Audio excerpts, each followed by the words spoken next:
ప్రార్థన గురించి మాట్లాడాడు. ప్రార్థన చేసేటప్పుడు విసుకోవద్దు అన్నాడు. విసుకోకుండా ప్రార్థన చేసుకో, అది ఒకటే మంచి ఆలోచన. తర్వాత ఒక న్యాయాధిపతి గురించి యేసు ప్రభు మాట్లాడాడు. ఈ న్యాయాధిపతి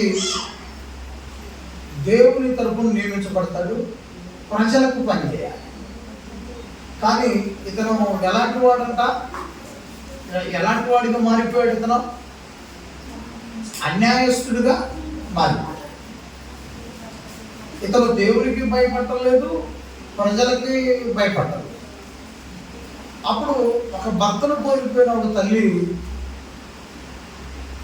మరొక కుటుంబంతో వాదన వచ్చి ఈ న్యాయాధిపతి దగ్గరికి వచ్చింది.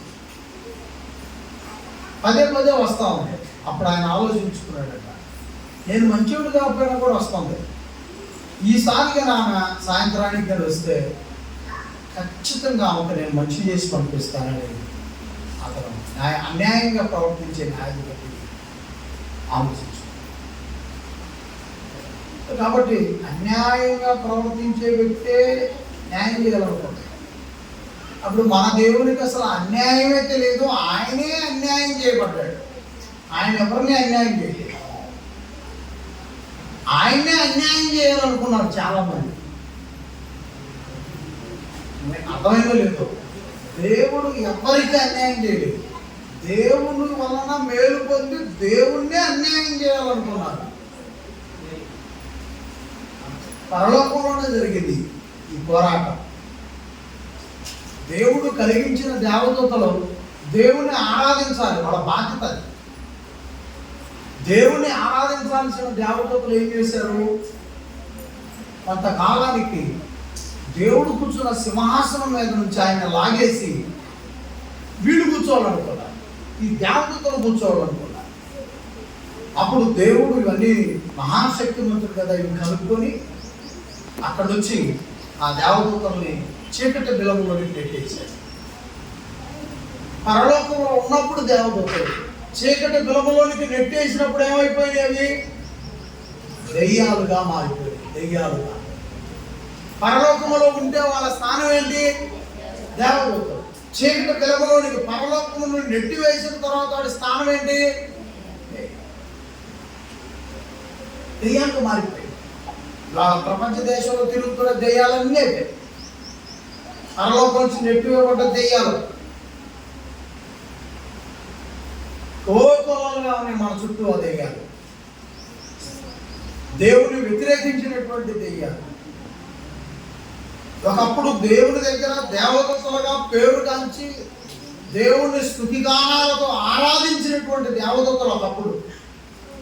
కానీ ఎప్పుడైతే దేవునికి అన్యాయం చేయాలని, దేవుణ్ణి మోసగించాలని ఎప్పుడైతే కుట్రపూరితమైనటువంటి తలంపులు అవి కలిగి ఉన్నాయో, అప్పుడు దేవుడు లూసిఫర్తో పాటు వాడి సైన్యం అంతటినే చీకటి బిలములోనికి ఎక్కేశాడు.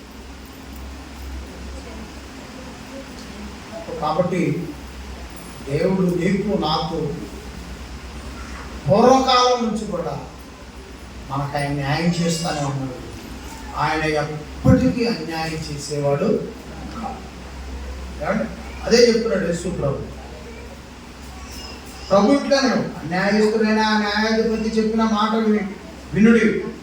దేవుడు తాను ఏర్పరచుకున్న వారు దివారాత్రులు తన గురించి మొరపెట్టుకుంటు 6-7 వచ్చినారు.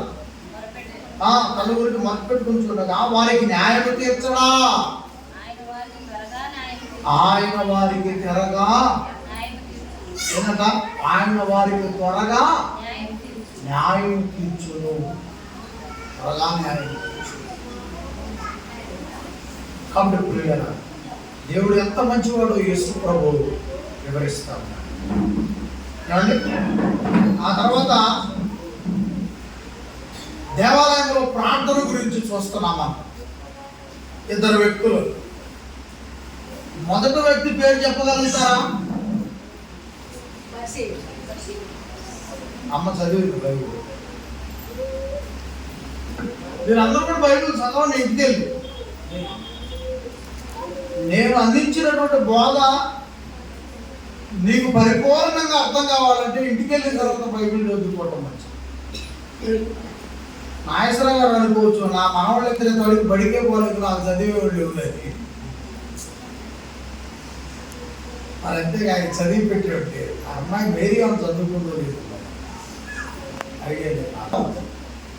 ఆ సలహా ఏంటంటే, నేను ప్రతిరోజు కూడా మన వాట్సాప్లో మన ఛానల్ వాక్యాన్ని పెడుతున్నాను. మీరు ఎవరు ఫాలో అయ్యేవాళ్ళు లేరు, చూస్తే నాకు అర్థమైంది, ఎవరో ఒకళ్ళు ఇద్దరు చూస్తున్నాను. నేను అందించినటువంటి సందేశం తిరిగి మళ్ళీ నువ్వు మనస్ఫూర్తిగా నిజంగా నా మీద ప్రేమ ఉండి, నేను అందించిన నా బోధ మీద మీకు ప్రేమ ఉంటే, ఇక్కడ నా ముందు మీరు కనపడి నేను మీ ముందు కనపడిపోయేదానికంటే మీరు ఇంటికి వెళ్ళిన తర్వాత నేను చెప్పిన ప్రసంగాన్ని మరొకసారి మీరు వింటే నిజంగా నన్ను గౌరవించిన వాళ్ళు అవుతారు. క్రీస్తు ప్రేమ నా పట్ల మీరు చూపిన వాళ్ళు అవుతారు. సెల్ ఫోన్లో అందరి సెల్ ఫోన్లో కూడా వాటిలో వస్తాం చేసి మీరు ఆ విధానాన్ని అమ్మడించాలని నేను కోరుకుంటాను. యేసు ప్రభు ఇద్దరు వ్యక్తులు దేవాలయానికి వెళ్ళి ప్రార్థన చేసినట్లుగా చూస్తాం. రెండో వ్యక్తి పేరు చెప్తారా? మరి రెండో వ్యక్తి ఉంటారు. వీళ్ళిద్దరు ప్రార్థన గురించి నేను పోయిన వారం చెప్పేశాను, మళ్ళీ స్పెషల్గా ఏమి ఈ సమయాన్ని నేను తీసుకోను. ఒక వ్యక్తి అలవాటు పూర్వకమైన ప్రార్థన చేశాడు. అలవాటు పూర్వకమైన ప్రార్థన అంటే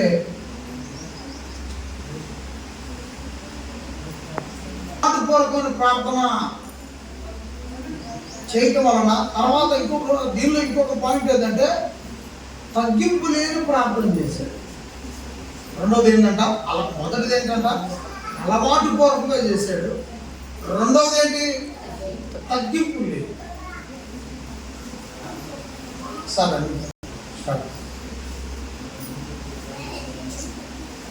కాబట్టి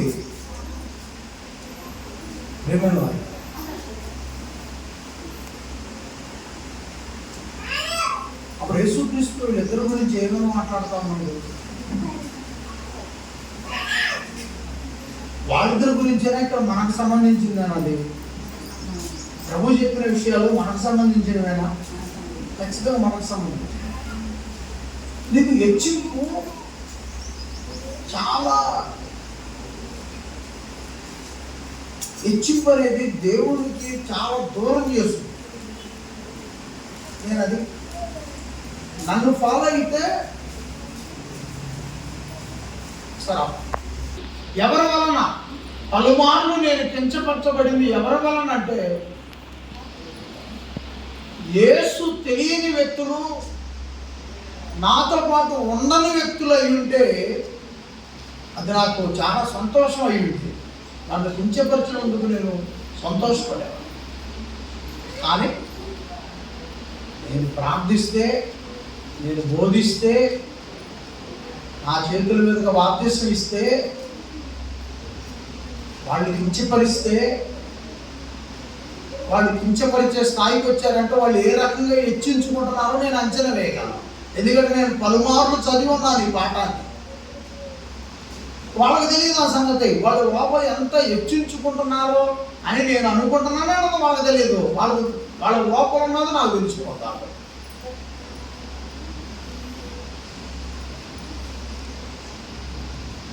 చాలా సందర్భాలు ఉన్నాయి, కానీ ఒకటి గుర్తు చేసి ముగిస్తాను. చాలా అన్నీ చెప్పండి. ఒక గృహప్రవేశానికి ఒక వ్యక్తి ముహూర్తం పెట్టుకొని ముహూర్తానికి రమ్మన్నాడు. నేను ముహూర్తాలకు వ్యతిరేకింది. నేను మళ్ళీ చెప్తున్నాను, ఎన్నిసార్లు నేను చెప్తాను. ఆ క్షణాన్ని ఆడకు వచ్చిన తర్వాత నాకు తెలియకుండా జరిగిపోయి ఆడకు వచ్చినాక నేను కూడా కొంతమంది ఫ్రెండ్స్ ఫోన్లు చేస్తా, ఏం చేస్తా ఇవాళ రోజు ఏందని అడుగుతా. ఎందుకంటే నా స్నేహితులు మీ ఊళ్ళో తిరిగే కొండయ్య గారు నా ఫ్రెండే. మీ ఊళ్ళో దిగుతాడు కదా, వాస్తులు చూసి కొండయ్య గారు అచ్చంపేట, ఆయన నా బెస్ట్ ఫ్రెండ్. మీ ఇద్దరు కలిసి ఫీల్ అవుతూ అచ్చంపేట. కావాలంటే అడగండి, ఊరు వచ్చినప్పుడు అడగండి. ఏదైనా చాకాలు చెప్పినప్పుడు నేను ఆయన ఫోన్ చేస్తాను. అంటాను లేదు ఇవాళ పరిస్థితి ఏంటి, పుస్తకాలు ఉంటాను చెప్పమాట, మిమ్మల్ని అక్కడ పెట్టేస్తాను.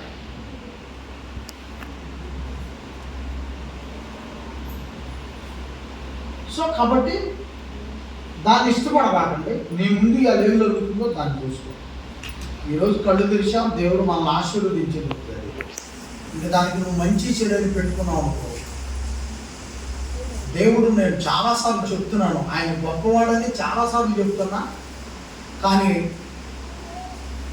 ఆయన ఎంత గొప్పగా మనం చూస్తాడో తేడా వస్తే మళ్ళీ చరిత్ర చెప్పుకునేటట్టు చేస్తాడు. ఆయన ఆ విధంగా కూడా చేస్తాడా అని అలాంటి వాడు మాట్లాడు. నేను చెప్పాను, నువ్వు పలానా టయానికి నన్ను రమ్మంటున్నావు, ఆ టయానికి అయితే నేను రాను. నువ్వు పలానా రోజు ఓపెనింగ్ పెట్టాలని నువ్వు చెబుతున్నావు, నువ్వు చెప్పే ఓపెనింగ్కి నేను రాను. మీకు ఎప్పుడు ప్రార్థన పెట్టాలో నేను చెప్తాను. నేను చెప్పిన రోజు నువ్వు ప్రార్థన పెట్టు, నువ్వు చెప్పిన రోజుకి రమ్మంటే రాను నేను. అప్పుడెంత ఉండాలి, ఎంత పొట్ట ముగ్గురు 5-6 ఉంటాయి. అతను నేను చెప్పిన రోజే నాకు కావాలి, నేను చెప్పిన డేటే నాకు కావాలన్నాడు. నువ్వు చెప్పిన రోజుకి నేను రాను, నువ్వు చెప్పిన డేట్కి నేను ప్రార్థన చేయాలన్నా, ఆ టయానికి నేను ప్రార్థన చేయను. రాలేదు నేను అదైతే. అప్పుడు తెల్లారి పొద్దున నాకు వేరే వాళ్ళు ఈ గ్రామంలో వ్యక్తులు ఫోన్ చేశారు. ఆ బడిగాడు, పలానా వాళ్ళు ఇల్లు ఓపెనింగ్ అవుతుంది, పలానా మనిషి వచ్చి ప్రార్థన చేసింది, పలానా మనిషి ఓపెనింగ్ చేసి లోపల పోయింది, నువ్వు రాలేదు ఏంటి చెప్పాను. నేను అతనికి రానని, అతనికి నేను చెప్పాను రాను, ఆ డేట్కి రాను, ఆ టయానికి రాను. నేను చెప్పిందే డేటు, నేను చెప్పిందే టైం. నీకు ఎట్టిస్తారు అవకాశం? నేను కావాలనుకుంటే నేను చెప్పింది. లోపల ఉన్నప్పుడు నువ్వు పోయి అతను చెప్పింది విన్నావు కదా, అతను చెప్పిన డేట్ పెట్టుకున్నావు, అతను చెప్పిన కాడు కూర్చున్నావు. ఇవాళ జీవగ్రంథం నా చేతిలో ఉంది, మనిషి రాసిన పుస్తకాలు కాదు నా దగ్గర ఉంది. అప్పుడు నేను చెప్పింది అప్పుడు నేను కాదన్నప్పుడు అక్కడ పని ఆగిపోవాలా సాగాలా? అది మరి ఎందుకు సాగింది అంటే, ఎందుకు నీకు ఇంత గర్వం అంటే, ఆయన రాకపోతే అంతా మనమే చేసుకొని మనమే ఓపెనింగ్ చేస్తాం, నేను చేస్తా పాడాలంటే నువ్వెంత, నీ జీవితం ఎంత, అసలు ఊళ్ళో నీ చరిత్ర ఎంత, నువ్వు చేస్తే లోపల పోయేవాడు ఆ చరిత్ర ఎంత, నీ చరిత్రలు ఏంటి? అంతగా హెచ్చించుకోవటానికి, హెచ్చింపు గురించి మాట్లాడాలి, అంతగా నువ్వు గర్వంతో హెచ్చించుకోవటానికి నీ చరిత్ర.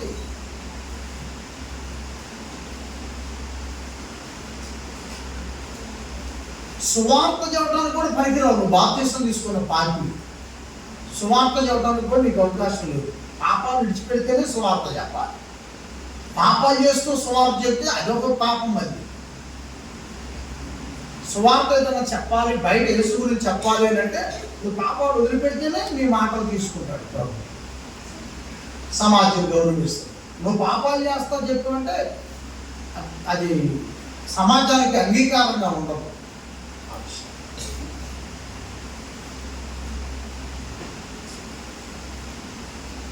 సో మొన్న ఎవరో ఒక మనిషి అన్నాడు, చెట్టుకెళ్ళి కూర్చొని, మీ పాస్టర్ గారు సెమినార్ చెప్తాడు, ఆయన కూడా కలుస్తాను. నాకు ఫ్రెండ్స్ ఉన్నారు, స్నేహితులు ఉన్నారు. నాకు స్నేహితులు ఎవరన్నా వచ్చి రెండు మాట్లాడాలి అంటే నేను పోయేస్తాను. నేను పార్టీకి సంబంధించి వెళ్తుంటాను కదా, ఏ పార్టీ వాళ్ళు అయినా మంచి చేయాలని ప్రార్థన చేస్తాను ఎప్పుడైనా. మైక్ మీద మీరు అన్నారు, ఏ అధికారంలో ఉన్న పార్టీ కానీ అపక్షంలో ఉన్న అపోషంలో ఉన్న మంచి చేయాలి గ్రామాన్ని. ఇంకా నాకెందుకు తెచ్చుంటూ నేను ఒకరి వైపు పరిగెత్తాల్సిన అవసరం లేదు. ఎందుకంటే వాళ్ళు వచ్చినా ప్రార్థన చేయాలి, వీళ్ళు వచ్చినా వాళ్ళు ఏదైనా మన దగ్గరకు రావాలి, నీతో మాట ఉందంటే నేను అమరావతితో విజయవాడ గుంటూరు వాళ్ళ కోసం నన్ను పిలిచిన వ్యక్తి కోసం నేను పోవాలి. ఎంత దూరం అయినా నిన్న వచ్చారు, చేసే సహాయం అనుకున్నాను, చేశాను. వాళ్ళు అడిగిన నా పిల్లవాళ్ళు పిలిచారు అనుకోండి, వాళ్ళు సహాయం చేయకపోక ముందైనా సరే వాళ్ళు పలానాడికి రమ్మంటే నేను వెళ్తాను. ఒకసారి పిలిచారు నన్ను, ఎమ్మెల్యే గారు అంగన్వాడీ బడిలో మీటింగ్ ఉంది, పాస్టర్ గారుగా నువ్వు కొంచెం కనపడితే మంచిదంటే అప్పుడు నేను వచ్చాను. వచ్చి కాసేపు ఆయన కనపడి ప్రార్థన చేయమలేదు, వారికి కనపడమన్నారు. ఈ ఊరు పాస్టర్ గారు అంటే మళ్ళీ ఆయన గెలిచిన తర్వాత అందులో నేను కూడా ప్రార్థన చేశాను, మీకు మీరు ప్రచారానికి వచ్చినప్పుడు నేను ప్రార్థన చేశానంటే అప్పుడు నాకు కొంచెం గుర్తుందిలే నాకు. సో కాబట్టి మనకు హెచ్చింపు అనేది అవసరం లేదు. మనల్ని ఇంకొక వైపుగా చెప్పాల్సిన అవసరం, ఎవరైనా చెప్పినా మీరు దాన్ని యాక్సెప్ట్ చేయాల్సిన అవసరం లేదు. సాకుడుగా ప్రజలతో పనులు ఉంటాయి, గౌరవించాలి. వాళ్ళు పిలిచినప్పుడు అటువాడు పిలిచినా ఇటువాడు పిలిచినా గౌరవించాలి. కాబట్టి ఒక విశ్వాసిగా మన బ్రతుకుల్లో హెచ్చింపు అనేది మనల్ని చాలా కిందికి దించుద్ది. అది నీకు హెచ్చింపు ఎప్పుడు రావాలి అంటే నీకు తెలియకుండానే నీకు ఆ ఘనత అనేది దేవుడు అందిస్తాడు. ఇక్కడ పరిసయుడు విపరీతమైన హెచ్చింపుని కలిగి ప్రార్థన చేశాడు. సుంకరి డీప్గా వెళ్ళిపోయి కన్నీటితో ప్రార్థన చేశాడు. మనుషులు ఆ బ్రతుకు మంచిది కాదు, నేను జీవిస్తున్న శైలి కూడా మంచిది. ప్రార్థన చేశాను, నేను చాలా మారాల్సి ఉంది, నాలో పాపం ఉంది, క్షమించమని ఏడ్చాడు. బాప్తిసం తీసుకున్నంత మాత్రాన, బైబిల్ కొనుక్కున్నంత మాత్రాన, పాఠానికి గొంతు వచ్చినంత మాత్రాన, చదవడానికి పలుకులు వచ్చినంత మాత్రాన పవిత్రులో మనం.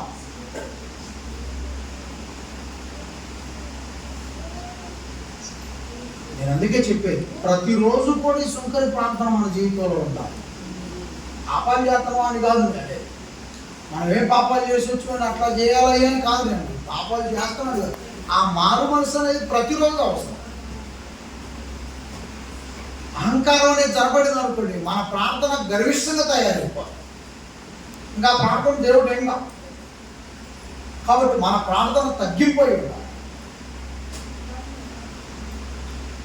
కాబట్టి యేసుక్రీస్తు సుంకరి నీతిమంతుడు అని చెప్పబడి, దశభాగం ఇస్తున్నా, వారానికి 2 సార్లు ఉపవాసం ఉంటున్నా, నేను అలాంటి వాడిని కాదు, నేను ఇలాంటి వాడిని కాదు, ఇలాంటి వాడు సుంకర లాంటి వాడిని కూడా కాదు.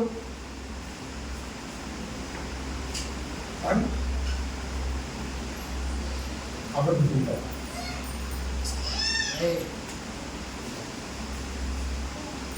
ఏ విషయంలోనైనా ఒక వ్యక్తి ప్రోత్సాహంగా ఉన్నాడు అని అంటే ఆ వ్యక్తిని బట్టి మనిషి గడప దాటకూడదు. అది ఎంత పాపమో తెలుసా?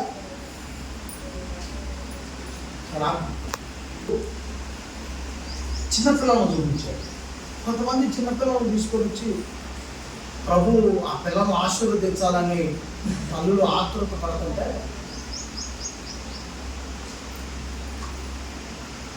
ఇప్పుడు యేసు ప్రభు అంటున్న శిష్యుడు ఆ పిల్లలు వెళ్ళాలి, మన పని ఉంది, పిల్లల్ని తీసుకురామా ఆ పిల్లల్ని తీసుకురామని చెప్పి ఆ పిల్లల్ని పట్టుకొని, ఎంతటి పెద్దవాడైనా, ఎంత వయస్కుడైనా, ఎంత ధనవంతుడైనా ఈ చిన్న పిల్లల లాంటి మనస్తత్వం కలిగి ఉండాలా.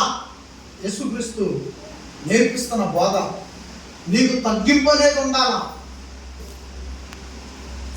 నీలో ఈ పిల్లలు ఏ విధంగా అయితే తగ్గించుకుంటున్నారో ఆ స్వభావం కావాలా. యేసుప్రభు ఆ చివరిలో చెప్పాడు కదా, వచ్చిన ఇప్పుడు ఈ చిన్నపిల్లల తగ్గింపు అనేది కనిపించినప్పుడు ఏముంటుందండి తర్వాత?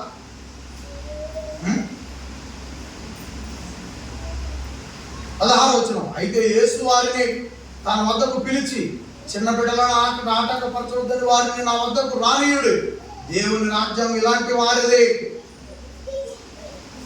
చిన్న బిడ్డల వల్లే దేవుని రాజ్యం అంగీకరింపవాడు దానిలో ఎంత మాత్రమో ప్రవేశింపడని మీతో నిశ్చయముగా చెప్పుచున్నాం. దేవుని రాజ్యం చిన్నపిల్లల మనస్సును బట్టి, హృదయాన్ని బట్టి ఉన్నదంట. దేవుని రాజ్యం అంటే ఎంత పెద్ద వయస్కుడైనా, ఎంత ధనవంతుడైనా ఈ మాదిరి తగ్గింపుననేది మనిషి అలవాటు చేసుకోవాలి జీవితంలో. కానీ బోధించే సేవకుడికి సవాళ్ళు విసిరితే కష్టం. ఇంకేం తగ్గింపు? శరీరాశ, నేత్రాశ, జీవపటంబం అవి దెయ్యం నుండి వచ్చినాయి. కానీ దేవాలయంలోనే ఉంటున్నాడు ఆ మనిషి. శరీరాశ, నేత్రాశ, జీవపటంబాన్ని ఉనికిపుచ్చుకొని దానిలో బతుకుతూ దానిలో జీవిస్తూ దేవాలయంలోనే ఉంటున్నాడు. అప్పుడు అది ఎంత కష్టం. అందుకే పరిశీలన చేసేవాడు మన దేవుడు. హృదయంలో ఉన్న రహస్యాన్ని కూడా కనుక్కునేవాడు మన దేవుడు. అందుకే యేసుతో మన జీవితం యథార్థంగా నడవాలి. ఒక ఆయన అడిగాడు నన్ను, నువ్వే యథార్థవంతుడు ఏంది అని అడిగాడు. అసలు విషయం ఏదో చెప్పాను. నువ్వు ఒకసారికి వెళ్ళి ప్రార్థన చేయలేదా? కానీ అతనికి తర్వాత స్టోరీ తెలియదు. తర్వాత స్టోరీ తెలిస్తే కష్టం అవుతాయి. ఎందుకంటే ఇక్కడ నుంచి అసలు నా దుకాణం సరిగ్గా ప్లాన్లు జరిగినాయి. ఇక్కడ నుంచి అసలు నన్ను సర్దడానికే ప్లాన్లు జరిగినాయి. ఈ సత్యమైనవన్నీ ఎత్తి అవతలేయాలనుకున్నారు. నా బలం అయితే ఎప్పుడో పోయేవాడిని. బలం కదా, పాపం తప్పుకోలేక తక్కువ చదువు. అవకాశాలు ఉన్నాయి ఇప్పుడు కూడా. ఇప్పటికీ అవకాశాలు ఉన్నాయి. అవకాశాలు ఉన్నవాళ్ళు వినియోగించుకోవాలిగా. అవకాశం ఉన్నవాడు నోరు మెదిపి నన్ను పలకరించి ఫలానాని వివరాలు తీసుకుంటే, నేను నిరాకరిస్తే అప్పుడు అవతల మనిషి ఏదైనా ప్రశ్న వేసినా అది సమాధానం బాగుండేది. కాబట్టి ఒకవేళ అవకాశాలు వచ్చి ఒకవేళ పోయి ప్రార్థన చేయమన్నా అక్కడేం జరుగుతుందో తెలియదు. దేవుడు ఏ రాత్రి ఎవరికి ఈ లోకంలో అవకాశాలు ఇస్తారో పోవడానికి తెలుసుదా మనకి. ఏ క్షణాన్ని ఏం జరుగుతుందో మనకు తెలుసా. కాబట్టి ఆ దరిద్రం నా కాలే పెట్టి ప్రార్థన చేసినప్పుడు ఆ కాల్చేప్పుడు పోయినట్టు ఇది చర్చి రాసేయటమే. ఆ పంచాయతీ పెట్టి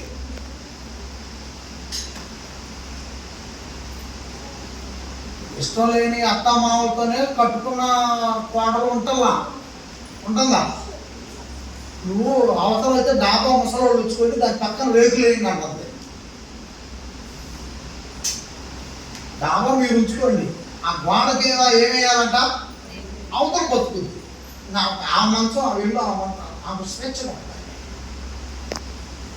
నేను యాభై నుంచో వచ్చా, నీ కడుపు కుట్టుకోవడం కదా, నీ కాడు కుట్టుకోవడం ఏదో దేవాన్ని పోయి ఒకవేళ మేము ఏదైనా చేసి అంటే పలుమార్లు పోయే అవకాశాలు మేము చిక్కించుకోవాలనుకుంటే చిక్కకపోతుంది. ఏదన్నా నాకు దరిద్రం చుట్టుకొని ఏదన్నా జరగడం జరిగిందనుకో, ఉంటానా? ఈ సేవ ఉండిద్దా? ఈ ఊంట్లో ఈ మందిరం తలుపులు దిగబడతాయా? కాబట్టి ఒక పదాన్ని పలికేటప్పుడు గర్వంగా పలకొద్దు అని అంటారు. నాకు తర్వాత సిచ్యువేషన్ తెలుసు, ఇక్కడ ఏం జరిగింది వివరాలు కనుక్కొని జరుగుతున్న పరిణామాలు అప్పుడే నువ్వు ఏదైనా అడ్డు నిలబడి చేయగలిగే వాతావరణం ఉండి చేస్తే అప్పుడు ప్రతిదీ నువ్వు కనుక్కోదు. కానీ మనం ఎప్పుడైతే ఈ పూర్తి వివరం తెలుసుకోకుండా గర్వంగా హెచ్చించుకుంటామో, ఆ తర్వాత ఈ ఫోన్ చేసే మా సేవకుడు నెమ్మది కలుగుతాం చూసావా తొందరగా, ఆ గౌరవాన్ని కూడా పోవాలి. అన్నీ ఆ ఫోన్ చేయాలంటే ఎంత బాధపడుతుంది. గౌరవ మర్యాదలు అనేది ఎప్పుడు కూడా. అందుకే యేసుక్రీస్తు చెప్పిన ప్రతిదీ మన జీవితాలను మార్చేది, మన బ్రతుకులు సరి చేసేది. నేను అడిగాను ఆ మనిషిని, తిరిగి నేను కూడా అడిగాను. నా చుట్టూ ఉన్న అవకాశాలు నన్ను రమ్మని పిలవాలి కదా, అవకాశాలు ఉన్నవాళ్ళు అంటే నువ్వు పోవాలి కదా అంటాడు. ఒకప్పుడు పోతేనే కదా ఊరు మొత్తం కింది దాకా మొత్తం అంతా సాటింపు అయిపోయింది కదా, ఇంకేడ అవమానాలు పడతాను. సో కాబట్టి నాకు తగ్గింపు తెలుసు, నెగ్గటం తెలుసు, తగ్గటం చూసి అంటే రెండు కూడా నేను నేర్చుకోవడం. పలుమార్లు ప్రార్థన చేశాను వాడి గురించి, చేస్తానే ఉన్నాం, రోజు కూడా చేస్తానే ఉన్నాం. బాగున్నాను, నాకు అత్యంత సన్నిహితులతో కూడా చెప్తున్నాను. ఏదైనా ఒక్క సలహా నా బోటి నుండి అడిగితే నేను నడిపించగలిగేవాడిని. అలాంటి హాస్పిటల్లో ఆయనే రామకృష్ణారెడ్డి సేవకురాలకి ఎన్నుకో సర్జరీ చేశాడు. ఆయన దగ్గరికి సుబ్బారావు అన్న వెళ్ళాడు, భయాలు సుబ్బారావు నడుస్తున్నాడా లేదా? మరి నా బోటి అడగాలగా. మీకాడ డబ్బు ఉంది, మీకాడ బలం ఉంది, మీకాడ దమ్ము ఉంది, నా బోటి బడికి రాదు. ఏదైనా చెబితేనేమో నా అంత చక్కవాడు లేదు. మీ శైలి మీదైనప్పుడు నా శైలి నాదైనప్పుడు, మీ జీవితం మీదైనప్పుడు నా జీవితం నాదైనప్పుడు, ఇంకా హెచ్చింపు అనేది ఎవరిలో కూడా రాదు. సో కాబట్టి అవకాశాలు ఉన్నాయి, దేవుడు దారులు చూపిస్తాడు, ఆయన ఆరోగ్యాలు దేవుడు ఇస్తాడు. పొందుకోవడం అనేది మన అందరి బాధ్యత. కాబట్టి పిల్లలు తెలుసుకుంటా తెలియకుండా పదజాలాలు ఎక్కడ కూడా భయపడమా. పొలిటికల్ గేమ్ రేపు నడుస్తాము. పొలిటికల్ గేమ్ నీకు చేతనైతే నీకు స్నేహితులు ఎవరు ఉంటే చెప్పి ఓటేపి వినాలి. మీరు మగాళ్ళు నీకు చేతనైతే టాలెంట్ ఉంటే నీకు చెప్పి ఓటేపి. కానీ గుండి చించి బజారు పోయావా చెప్పక తప్పదు ఈ మాట. ఈది కుక్క ఏం చేద్దాయి, ఈది కుక్క ఏం చేద్దాయి చెప్పి. కాబట్టి మీరు గర్వం అనేది తప్పించుకొని మంచి చేసిన వాళ్ళ కలిగి నిలబడండి. నీకేదైనా అభిమానం ఉంటే నిలబడు, చెప్పి చేయించుకోండి. కానీ రచ్చగొట్టుకోవద్దు, పదజాలాలు అనవసరమని వాడద్దు, చొక్కా చెప్పుకోవద్దు. ఆ తర్వాత ప్రభు బలంలో చెయ్యి. ఆడవాళ్ళు వేశారు, మగవాళ్ళు వేశారు. మంచి ఇదంతా తగ్గింపు గురించి మాట్లాడుతున్నాను. తగ్గింపు యేసు చెప్పింది ఏంటంట, ఏ నేర్పుతున్నాడు యేసు క్రీస్తు? సంఘానికి తగ్గింపు కావాలి. అంత తగ్గింపు అంత తగ్గించుకుంటూ అమ్మా ప్రభు సందేశం ఇది. తెల్లారితే సిచ్యువేషన్ దాని తగ్గట్టు ఉదయాన్నే కందరడు వెళ్ళి పక్కన ఓటేసి హ్యాపీగా నీ పని చూస్తాం. అలాగే 18వ వచనం నుంచి కొన్ని మాటలు మనం తెలుసుకొని ఈరోజు ఈ ప్రసంగాన్ని మనము, ఒక అధికారి ఆయన చూసి బోధకుడా, సబ్బోధకుడా, నిత్య జీవమునకు వారసుడు నేనేమి చేయగలనని ఆయన అడిగాను. యేసు ప్రభువును ఒక అతను ప్రశ్న వేశాడు, బోధకుడా, సబ్బోధకుడా అంటే మంచి బోధకుడా. సబ్బోధకుడు అంటే మంచి, సబ్ అంటే మంచి, బోధకుడు అంటే దేవుని మాటలు చెప్పేవాడా. బోధకుడా అతను అడుగుతున్నది ఏంటంటే, నేను నిత్య జీవమునకు వెళ్ళాలంటే, నిత్య జీవం కాదు అంటే ఈ జీవితం కాదు, ఈ జీవితం తర్వాత కావాలి. ఈ జీవితం మట్టి, ఈ దేహం మట్టిపోలైపోతుంది కదా, ఈ దేహం మట్టిలోకి వెళ్ళిపోయిన తర్వాత కావాలి. అది కావాలంటే నేనేం చేయాలి అని ప్రశ్న వేశాడు. అప్పుడు ప్రభు ఏం చెప్పాడు? అందుకు యేసు నేను సత్పురుషుడునని చూడండి, నేను మంచి పురుషుడునని నీవు ఎలా తెలుసుకున్నావు?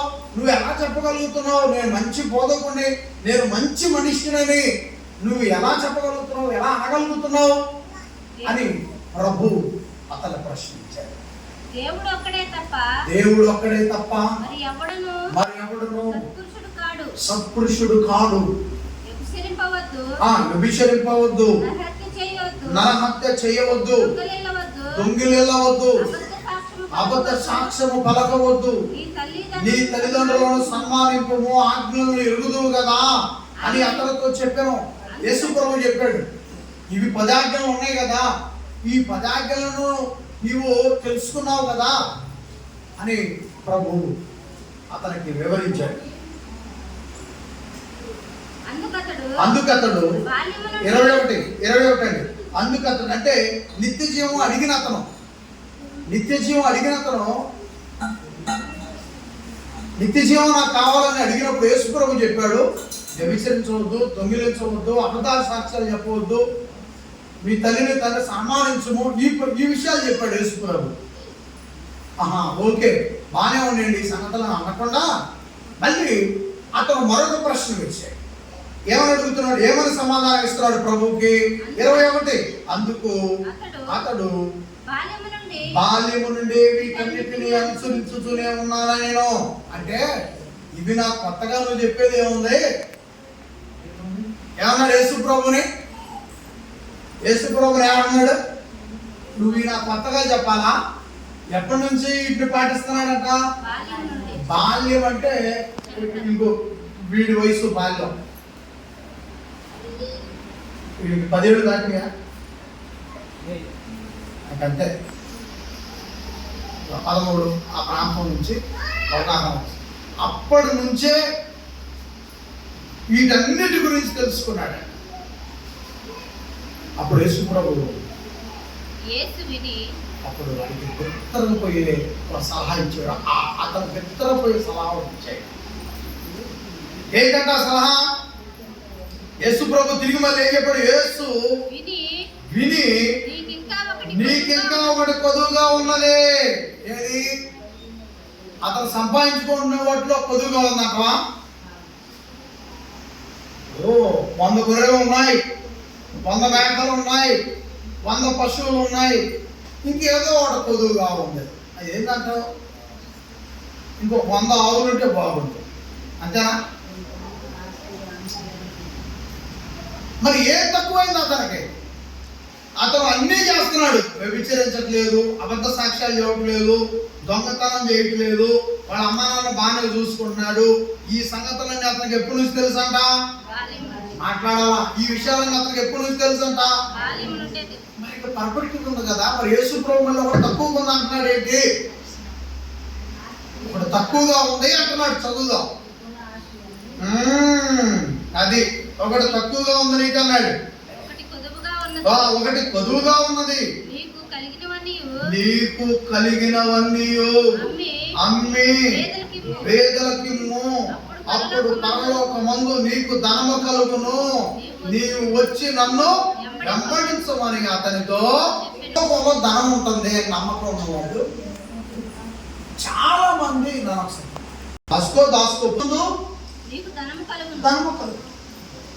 కాబట్టి పరలోకములో ధనం ఉంది, పరలోకములో కిరీటాలు ఉన్నాయి. ఎన్ని రకాల కిరీటాలు ఉన్నాయో కూడా నేను నేర్పిస్తాను, తెలియజేస్తాను. కిరీటాలు ఉన్నాయి, పరలోకములో స్థలాలు ఉన్నాయి, పరలోకములో సింహాసనాలు ఉన్నాయి, పరలోకములో మన తండ్రి ఉన్నాడు, పరలోకములో యేసు ఉంటాడు, పరలోకములో పరిశుద్ధాత్మ వారు ఉంటారు, పరలోకములో దేవదూతలు. కాబట్టి పరలోకాన్ని నమ్మితే, పరలోకములో నిత్య జీవం ఉందని, మన తండ్రి నిత్యం ఉండేవాడని నమ్మితే నువ్వు పరలోకంలో దాచుకుంటావు. అప్పుడు ఒక ఆమె అనుకుందంట, పరలోకంలో ఇయ్యాలనుకుంటుందంట. పరలోకంలో దాచిపెట్టుకోమన్నాడు కదా, ఇక్కడ డబ్బాలో ఏంటి ఎందుకు? పోయే రోజు తీసుకోవాలనుకున్నాను. దాచిపెట్టి ఇంకెట్టా మనం పోవట్లేదు కానీ పారి కూడా కట్టుకున్నాను. నువ్వు బాగా నీకు వచ్చినప్పుడు బాగు కదా, ఏదో ఒక సందర్భం రావాలి, అది వచ్చినప్పుడు బాగుంది. పరలోకానికి చెందాల్సినవి పారిగోడకి చెందింది. ఎంత పాపం ఉండదు అంటే నా మీద కచ్చా, నేను ఎందుకు తినాలి మా సొమ్మ కచ్చా, నా మీదనో లేక నా కుటుంబం మీదనో ఏదో పెట్టుకొని నా ముఖం చూసుకొని నువ్వు పరలోకాన్ని పోగొట్టుకుంటున్నావు కదా. నన్ను ఎందుకు చూస్తున్నావు? నేను ఒక ప్రసంగంలో చెప్తే జేబు కూడా చెబుతాను అన్నాను లేదా? సాక్ష్యం ఉన్నారు మీరు. నా ముఖం కలిగి నా జేబు కలిగి చెబితే ఏం చేశా? చెప్తా నా జేబు నా చెప్పారా లేదా మీకు? మరి నా ముఖం ఎందుకు? వదిలేదా సెల్లు పెట్టుకోవడానికి ఉంచుకోవాలి, వదిలేదా సెల్లు పెట్టుకోవాలి, జేబు ఉంచుకోవాలి. నా ముఖం చూసి పరలోకంలో ఎందుకు దాచుకోకుండా అయిపోతున్నావు?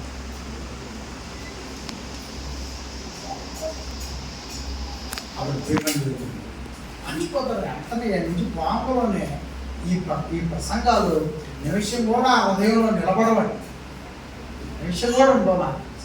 ఇక్కడ చెబుతున్నాం కానీ చెప్తున్నాం సాగి ఇంకా 4 మాట ముందుకు వచ్చినట్టే ఈ ముందు మాట ఇంటికి పోయినాక ఏడే ఊడుద్దండి, ఆ మాట ఏడే ఊడు. అప్పుడు ప్రియమైన వాళ్ళ నీకు తెలుసు నీ దగ్గర స్టామినా ఉంది, నీ దగ్గర గుర్తుపెట్టుకునే స్టామినా ఉంది, అది చేయాల్సి వచ్చిందని నాకు ఎందుకులు అనుకున్నాను. కానీ ఎప్పుడు కూడా అలా అనుకోవాలి. యేసు చెప్పిన ఏ సంగతి కూడా ఈ కొండైన పిండి అయిపోతుంట కానీ యేసు మాట మారదు. కాబట్టి ప్రభు చెప్పిన మాట వినండి. నీకు ధనముగా కలుగును, నీవు వచ్చి నన్ను వెంబడించమని అతనితో చెప్పాను. 20 కూడా అతడు మిక్కిలి ధనవంతుడు కనుక ఈ మాటలు విని మిక్కిలి వ్యసనపరుడుగా, అంటే ఎంత కమ్మ సలహా చెప్పుకోయాడు చూశారులేప, అంత మిక్కిలి ధనవంతుడంట. అది అమ్మమన్న మాట అతనికి నచ్చడం, తిరిగి నన్ను వెంబడించు అన్న మాట అతనికే అంత కమ్మ మాట చెప్పుకోయా. నీళ్ళంటే వాళ్ళకి చాలా మంది చూసి ముందేమన్నాడు ఫస్ట్ మాట చదవండి, ఏమన్నాడు? సబ్బోధకుడా. కానీ రాను ఏమైపోయింది? అసలు యేసుని 4 పేకాలు అన్నట్టు తయారైపోయాడు. యేసు చెప్పిన మాటలకి అంత రగిలిపోయింది అతనికి, అంత కోపం వచ్చింది. సేమ్ పాలసీ అండి నాకు. ఫస్ట్ నేను ఇంటికి పోయినప్పుడు అబ్బాయి ఇంత మంచివాడు లేడు అనుకుంటారు, అకానంలోని అబ్బాయి ఇంత మంచి తమ్ముడు లేడు అనుకుంటారు, 4 పాటలు పాడడంలోనే అసలు ఇట్లాంటి జాతరంతో మీరు అంత బలపడుతూ అంటారు. ఆ తర్వాత వాక్యం తీసుకొని ఆశీర్వాదాల గురించి చెప్పినప్పుడేమో ఉప్పొంగిపోతారు. తప్పొంగు నీలో దానికి కడుక్కోవాలన్నప్పుడే ఏదైనా తీసుకొని ఇసిరేయాలనుకుంటారు. కడుపులో రగిలిపోయింది అప్పుడు. అట్లా ఎంతో మంది ఆ కుర్చీలు ఇసిరేయలేక అవి వదిలిపెట్టిపోయారు. అవి వేయలేకిట్టు లేస్తే నాకు లాయర్ గారు ఉన్నాడు కదా పక్కన, వేస్తే ఇంకా ఇంటికి రాడు పాపం, ఆడ కుర్చీలో కూర్చోట. దాదాపుగా ఇంకా ఇప్పుడు ఒకవేళ పిల్లలు 2-3 సంవత్సరాల్లో విసిరేసింది అనుకో నా మీద, ఆ చేతితో మళ్ళీ పిల్లగాడు పెళ్ళికి అక్షంతలకే బేలు మీద వచ్చేది ఎడకి. పొరపాటు రావటం కష్టం అండి. నా జోలు వస్తే చాలా కష్టం రావటం, ఇంటికి రావటం చాలా కష్టం.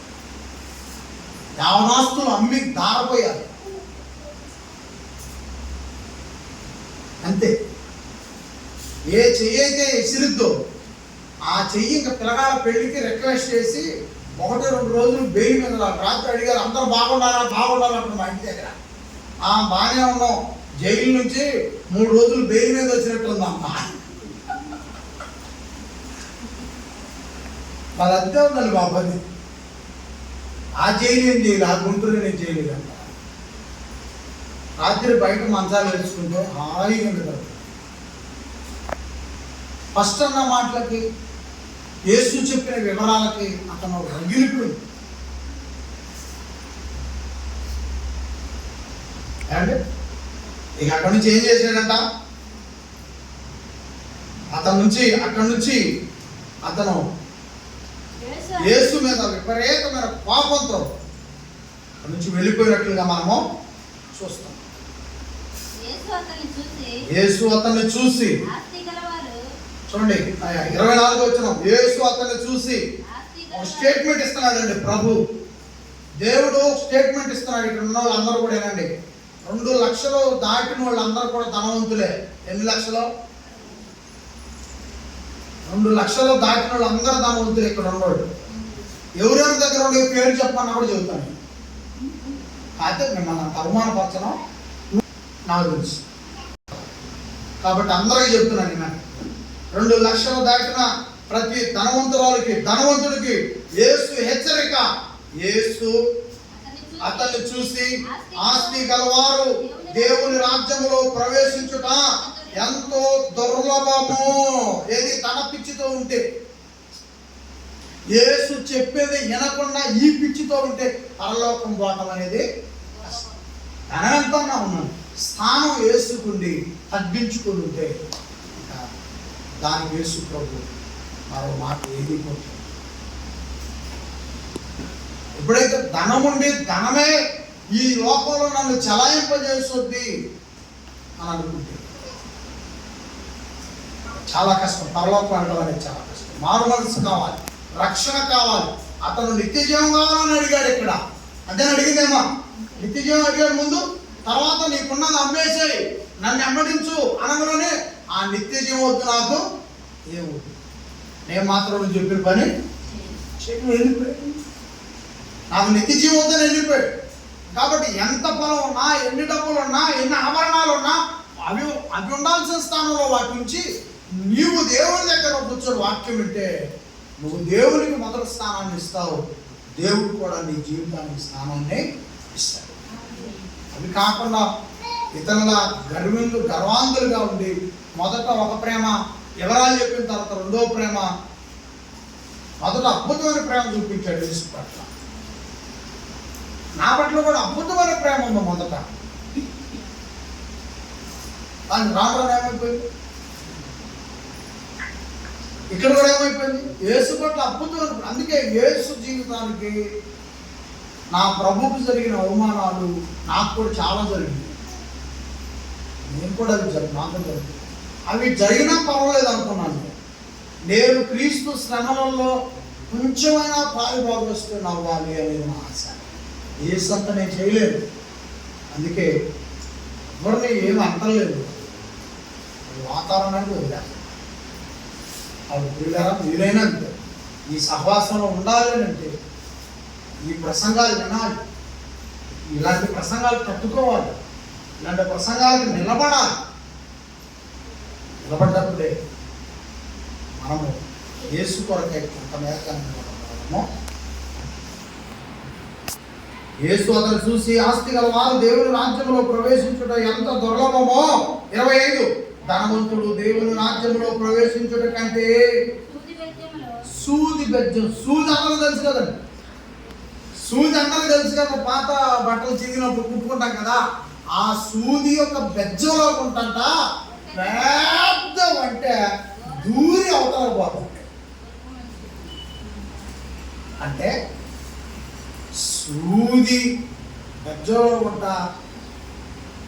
ఇది దూరటం అనేది ఎంత కష్టమో.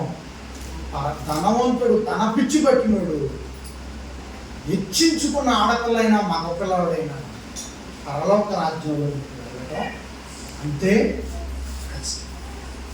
అంతే యేసు చెప్పాడు కదా, యేసు చెప్పిన తర్వాత ఇక జరగకుండా ఏది ఉండదో. ఏమండి, ధనవంతుడు దేవుని రాజ్యంలో ప్రవేశించుట కంటే సూది బెజ్జములో ఒంటె దూరుట సులభమని 26 ఇది వినిన వారు. అలాగే స్టార్ట్ అయింది, ఇక వ్యతిరేకత స్టార్ట్ అయింది.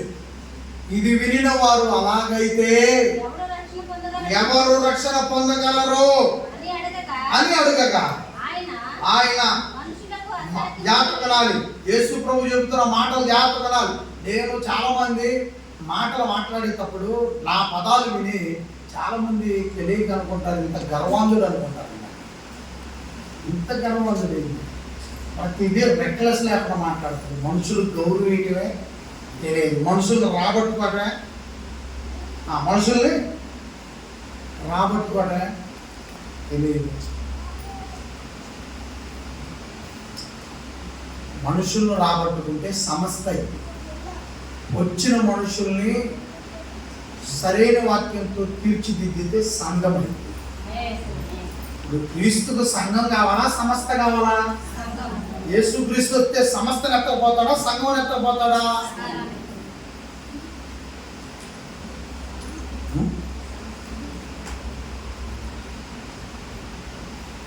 కాబట్టి యేసు చెప్పిన మాటలే నేను పలికేది, కానీ అవి పాపాన్ని పుట్టిస్తాయి. ముందు ప్రేమగా చెప్పినప్పుడు అమ్మ అది కాదమ్మా ఏందే ఇంకా పోతుంది, ఆమెకి ఇంకా వచ్చింది.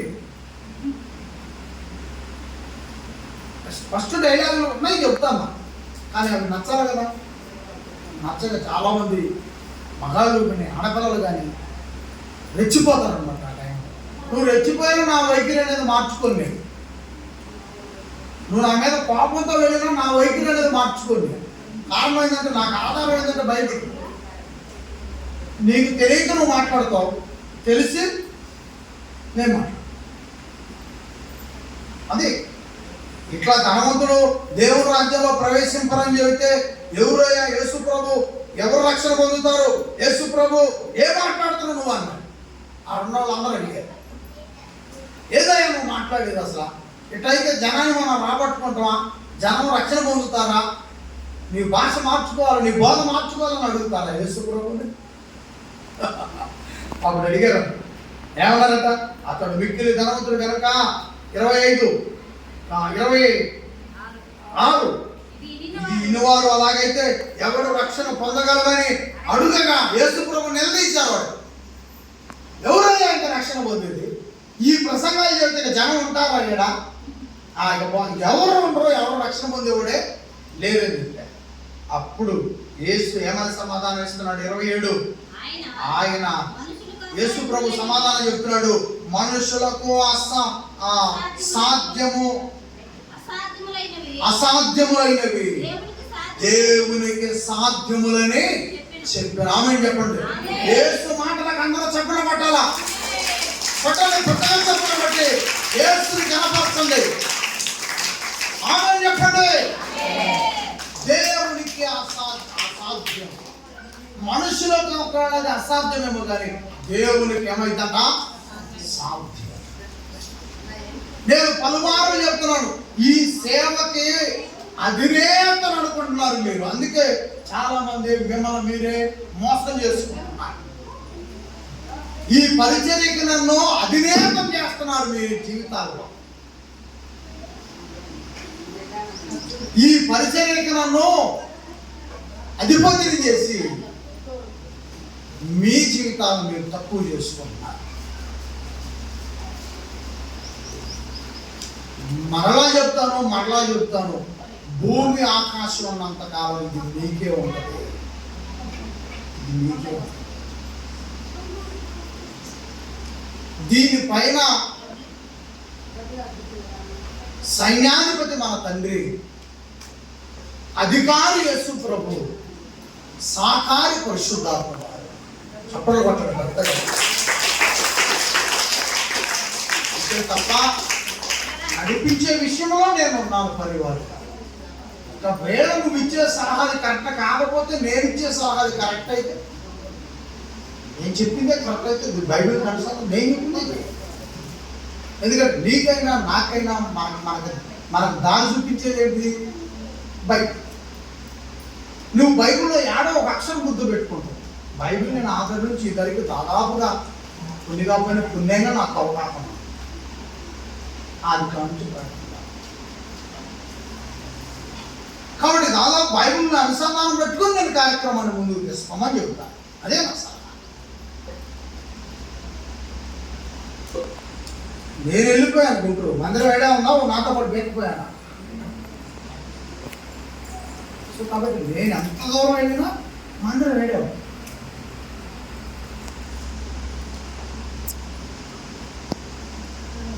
కాబట్టి నేనేం చెప్తున్నానంటే ఆలోచించు.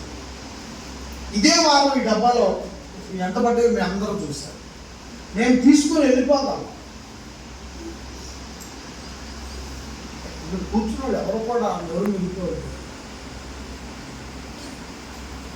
కానీ నన్ను పైకి చూసి నా మాటలను చూసి నేనంటే ఏంటో చదవాలా, లేదా నా హృదయం దగ్గరకు వచ్చిన నేనంటే ఏందో నేనున్న ఖర్చులకి, ఇప్పుడు నేను పెట్టుకున్న ఖర్చులకి కంటికి కనపడకుండా ఎత్తుకొని వెళ్ళిపోతాను. లోపల పడిపోయే కదా, నన్ను ఎవరు ఏం చేయదు. కానీ నా లోపం చూడాలి, నా గంభీరాన్ని, నా కోపాన్ని చూసి ఇంత అహంకారంగా మాట్లాడి ఇంత గర్విష్ఠుడు అనుకుంటా ఏందా మనం సహకరించదు. కానీ నువ్వు లోపల నేను వాక్యం పెట్టుకొని ఉంటాను, దగ్గర ఉండి చూడాలంటున్నాను. నేనంటే నా లైఫ్ స్టైల్, నా జీవితం నన్ను దగ్గరగా వచ్చి చూస్తే, నాతో 4 మాటలు మాట్లాడితే నాలో ఉన్నది తీసుకున్నాను.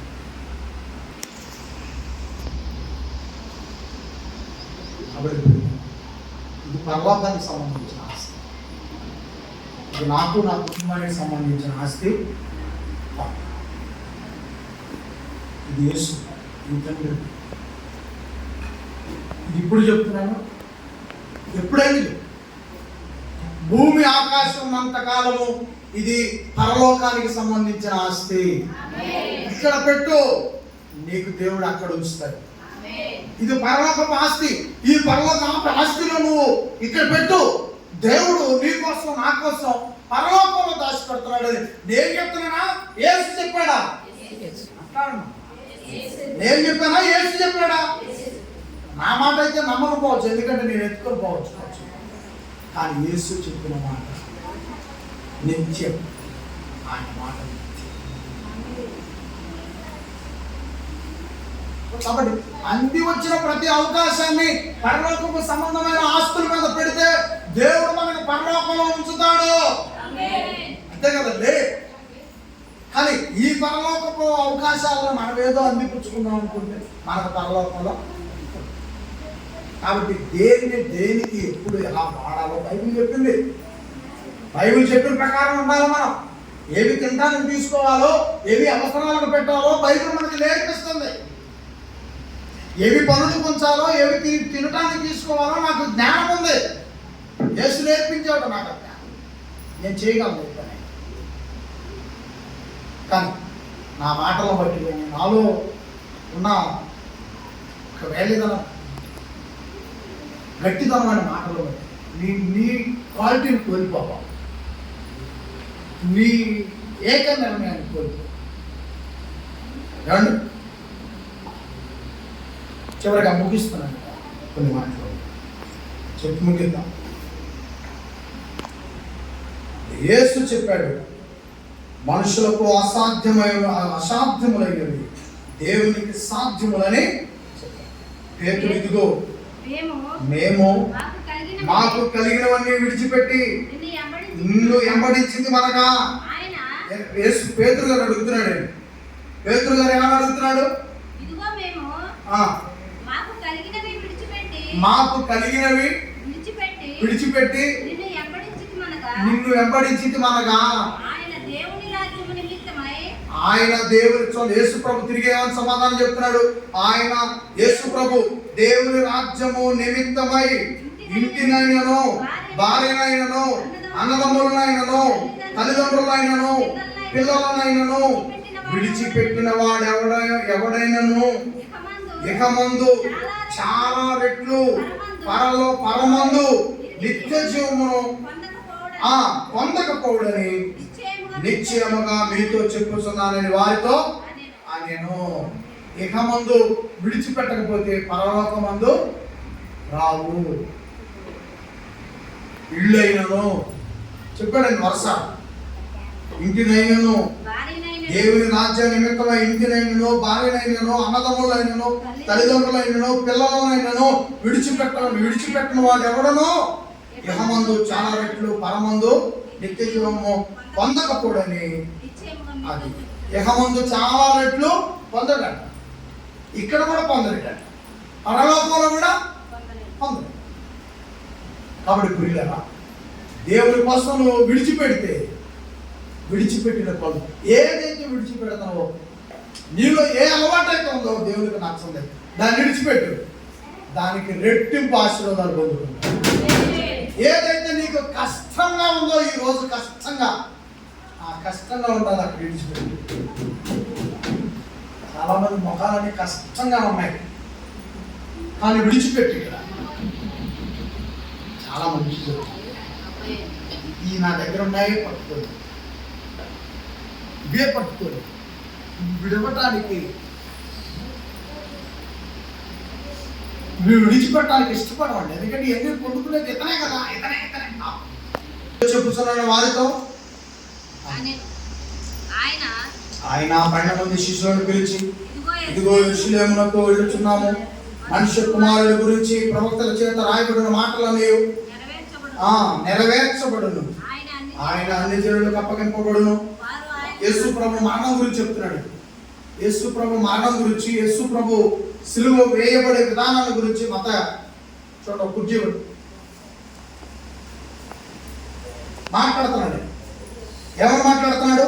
ఆయన అన్ని జనులకు అప్పగింపబడు, వారు ఆయనను అపహసించి అవమానపరిచి ఆయన మీద ఉమ్ము వేసి ఆయనను కొరడాలతో కొట్టి చంపుదురు. యేసు చెప్పిన మాట 33లో ఉంది. 3వ దినమున ఆయన మరలా లేచునని చెప్పాను. ఆమెను చెప్పండి అందరూ కూడా. 24 వారు ఈ మాటలు ఒకటని గ్రహింపలేదు. ఇప్పుడు నేను చెప్పేవి ఎట్లా వినలేక అర్థం చేసుకోలేని వాళ్ళు ఉన్నారో, ఆ రోజు కూడా యేసు చెప్పిన మాటలు ఏవి కూడా గ్రహించలేరు. గ్రహించిన వాళ్ళు మంచిగా ఉన్నతమైనటువంటి ఆలోచన కలిగి ఉంటారు. ఒకటే గ్రహించండి, ఈ సంగతి వారికి మరుగు చేయబడింది కనుక ఆయన చెప్పిన సంగతులను వారికి బోధపడలేదు. 25 ఆయన యెరికో పట్టణముకు సమీపించినప్పుడు ఒక గుడ్డివాడు త్రోవ పక్కన కూర్చుండి భిక్షమడు కూర్చుండేను. జన సమూహము దాటిపోచున్నట్టు వాడు ఆ చప్పుడు విని ఇది ఏమని అడగగా వారు నజరేయుడైన యేసు మార్గమును వెళ్ళుచున్నాడని వారితో చెప్పిరి. 38, 39 అప్పుడు వాడు, యేసు దావీదు కుమారుడా నన్ను కరుణింపమని కేకలు వేసాను. ఏం చేశాడంట? యెరికో పట్టణానికి వెళ్తున్నప్పుడు ఎవరున్నారంట? రోడ్డు ఏమంటే గుడ్డివాడు. ఏం విన్నాడంట? చప్పుడు విన్నాడు. రాస్తుంది అంటే కాళ్ళ శబ్దాలు. గుడ్డివాడు చూడలేడు కదా, కాబట్టి ఏం విన్నాడు? కాళ్ళ శబ్దాలు. ఇన్ని ఏమని కేక పెడుతున్నాడు? అడిగాడు, ఏం జరుగుతుంది ఇక్కడ? నజరేయుడైన యేసు ఈ మార్గం వెళ్తున్నాడు. వెంటనే అతనికి ఆశ కలిగి ఏమంటున్నాడు? దావీదు కుమారుడా. ఇక్కడ కూర్చున్న మనం అందరం ఎప్పుడైనా వాక్యం యొక్క శబ్దం హృదయంలోకి తీసుకున్నామా? మనం ఇక్కడ కూర్చున్న మనం, యేసు దావీదు కుమారుడా నా కుటుంబం వైపు చూడు, నా వైపు చూడు, నీ కోసం నేను ఏదైనా చేస్తా, నన్ను 1000 రెట్లు చాలా రెట్లు నన్ను ఇక్కడ దీవెనకరంగా ఉంచమని ఎప్పుడన్నా అడుగుతున్నాం మనం? వాక్యం యొక్క శబ్దం వింటే అప్పుడు నన్ను చాలా రెట్లు నన్ను భూమి మీద ఉంచు అని అడగలుగుతున్నాను. ఈ భూమి మీద తర్వాత పరలోకములో నాకు నిత్య జీవం ఉంచు అని అడగలుగుతున్నాను. దావీదు కుమారుడా నన్ను కరుణింపమని కేకలు వేయగా అక్కడ చుట్టుపక్కల ఉన్న వాళ్ళు 39 చుట్టుపక్కల ఉన్న వాళ్ళందరూ ఏమంటున్నారంట? కోరుకుందామని ముందర నడిచి వారందరూ వాడిని గద్దించి కానీ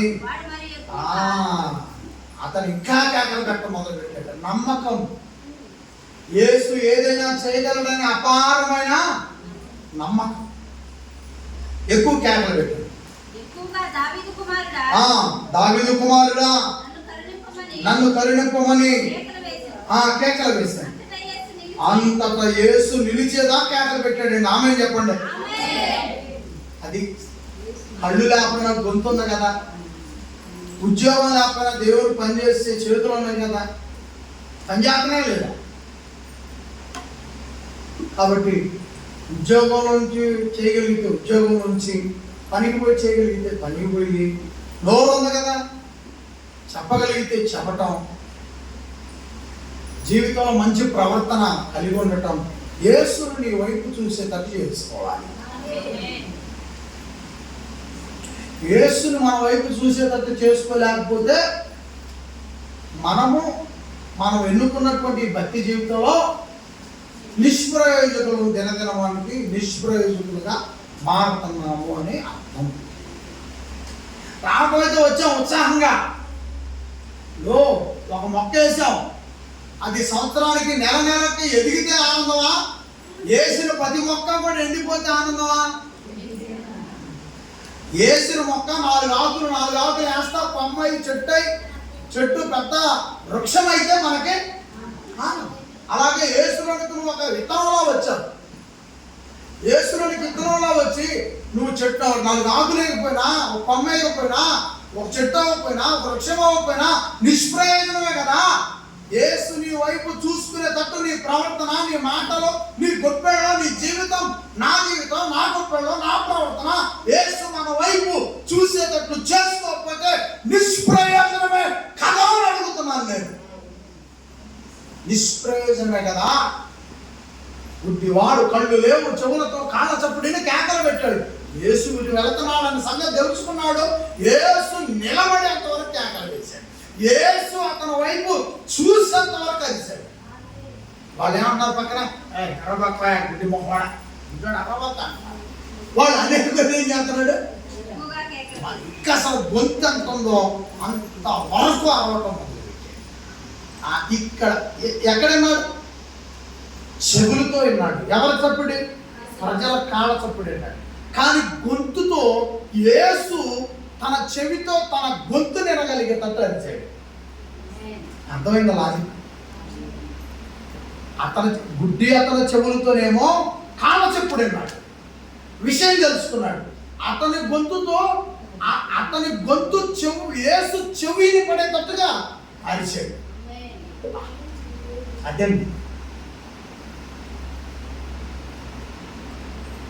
అది. ఒక్కసారి నిర్ణయం తీసుకుంటాం. యేసు మన కుటుంబం వైపు చూడాలి. యేసు మన కుటుంబం వైపు చూడాలంటే నువ్వు పరలోకంలో దాసి. యేసు నీ కుటుంబం వైపు చూడాలి అంటే నీవు నిత్య జీవానికి దగ్గరగా.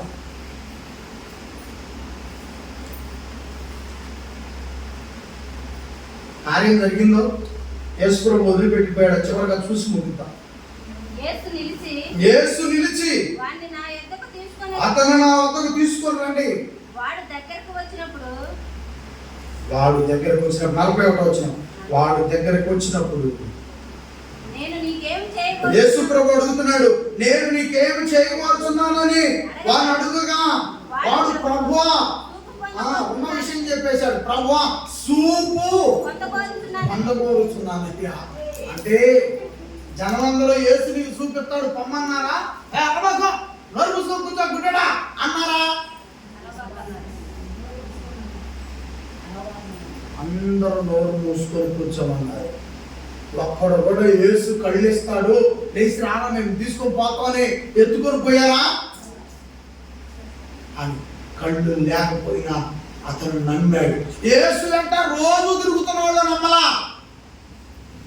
అసలు వాస్తవానికి యేసు వస్తున్నాడు ఆ రూట్లో అంటే ఇతను ముందుగానే సిద్ధపరచాలి. యేసు వస్తున్నాడు, ఈ రోజు నువ్వు బాగుపడతావు, ఆయన నీకు ఎదురుగా నేను చేసపోతానని సాయం చేయాలి. యేసు గురించి, యేసు యొక్క చేసే కార్యాలు చూసినవాడు. కానీ గుడ్డి వద్దనయ్య యేసు వద్దకు తీసుకుపోగా, యేసుని అతని వద్దకు తీసుకురాపోగా ఇంకేమంటున్నాడు?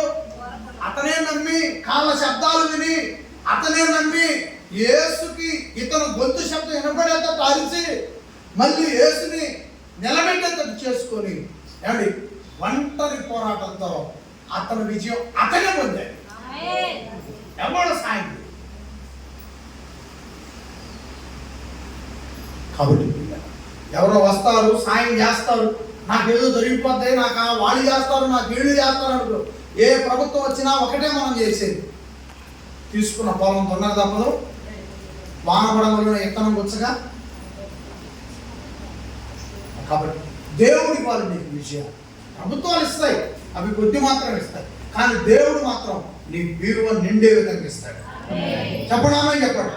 ఏ ప్రభుత్వం కూడా నీ బీరువ నిండే విధంగా ఏదో పథకం పంపిస్తారు ఖాతాకు 5 లక్షలు 10 లక్షలు. కానీ దేవుడు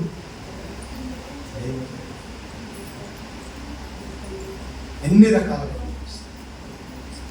కాబట్టి ప్రియుల అతను కేకలు పెట్టి యేసుని నిలబడేటట్టు చేసుకున్నాడు. అతను నా వద్దకు తీసుకురమ్మని వాడు దగ్గరకు వచ్చినప్పుడు యేసు ప్రభు అడుగుతున్నా, నేను నీకేం చేయకూర్చున్నాను? వాడు చూపు పొందకూర్చున్నానని. 42 యేసు చూపు పొందుము, నీ విశ్వాసం నిన్ను స్వస్థపరచనని వానితో చెప్పాను. 43 వెంటనే వాడు చూపు పొంది దేవుని మహిమపరచుచు ఆయనను వెంబడించెను. ప్రజలందరూ అది చూసి దేవునికి స్తోత్రము చేసిరి. ఆమేన్ ఆమేన్. ప్రియులారా, యేసు చెప్పిన అధ్యాయం మొత్తం తర్వాత మన ఇంటికి వచ్చాడు. క్లారిటీ ఉంది యేసు మాటలో. యేసు మాటలో క్లారిటీ ఉంది. అప్పుడు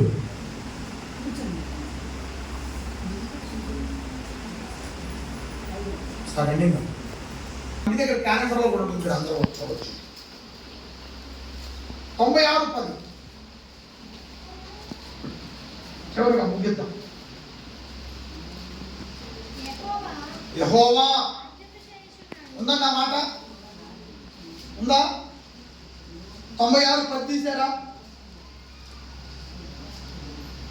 యెహోవా రాజ్యము చేయుచున్నాడు, లోకము కదలకుండా స్థిరపరచబడి ఉన్నది. ఆమేన్ చెప్పండి అందరూ కూడా. యెహోవా 96:10 కీర్తన గ్రంథం, యెహోవా రాజ్యము చేయుచున్నాడు. కొమ్మలపాటి గారికి 10 సంవత్సరాలు రాజ్యం ఇచ్చింది ఎవరు? మాట్లాడరే. ఇప్పుడు ఈ వచనాన్ని పెట్టాను మాట, పార్టీ తీసి పక్కన నోకండి. ఈ వచనాన్ని చూసాను మాట్లాడండి, పార్టీలు కూడా పక్కన పెడదాం. యెహోవా రాజ్యము చేయుచున్నాడు. కొమ్మలపాటి గారికి 10 సంవత్సరాలు రాజ్యం ఇచ్చింది ఎవరు? ఆయనకి తెలియదు, కానీ దేవుడే, మన దేవుడే ఇచ్చాడు. 5 ఏళ్ళు నంబూరు గారికి రాజ్యం ఇచ్చింది ఎవరు? దేవుడే ఇచ్చాడు. ఇప్పుడు ఎవరికి ఇచ్చినా, ముఖ్యమంత్రిగా ఎవరికి ఇచ్చినా, ఎంపీగా ఎవరికి ఇచ్చినా, ఎమ్మెల్యేగా ఎవరికి ఇచ్చినా రాజ్యం ఇచ్చేది దేవుడు. దానికి మనం ఎవరికాడికి పోయి సాయం తెచ్చుకుంటే మనకేమైంది? రాజ్యం ఇచ్చింది దేవుడు కదా. నాకు ఆ సంగతి తెలుసు. ఆ సంగతి తెలుసు కాబట్టి మనం ఈ పని చేసేటప్పుడు కొమ్మలపాటి దగ్గరికి వెళ్ళాము. ఏమండి సాయం చేయలేము, ఆయన తోసిన సాయం చేశారు. ఇప్పుడు వెళ్ళారు పిల్లలు కొంతమంది వెళ్ళి మాట్లాడారు, వాళ్ళు తోసిన సాయం వాళ్ళు చేశారు. ఇప్పుడు మీ చేతుల్లో ఉన్నాయి కొంత, మీకు తోసిన సాయం మీరు కూడా. జీవితం ఇచ్చింది దేవుడు, రాజ్యం ఇచ్చేది అంతే కదండి. కాబట్టి పిల్లలు మనం ఎవరికైనా వెళ్ళొచ్చు, ఎవరి దగ్గరికైనా వెళ్ళొచ్చు. ఒకవేళ మీరు అనుకోవచ్చు అపోజిషన్లో ఉన్న వాళ్ళు ఏం అడుగుతుంది, మరి వాళ్ళు అడుగుతున్నారు కదా, వాళ్ళు చేస్తున్నాడు కదా సాయం. ఈ 5 సంవత్సరాలు కొమ్మలపాటి శివరామ గారు పదవులో లేడు, కానీ 5 సంవత్సరాలు కూడా వాళ్ళకి ఇచ్చుకుంటానే వచ్చాడు. వాళ్ళు పోయి తెచ్చుకున్నారు, అందరికి భోజనాలు పెట్టారు. అప్పుడు మనకేమైంది? పోవటానికి మనకేమైంది? అబ్బే అధికారమా లేదా ప్రతిపక్షమా? ఇది దేవుని విషయంలో చూడకూడదు. ఆయన ఎవరికి రాజ్యం ఇస్తే దేవుడు అర్పిస్తాడు.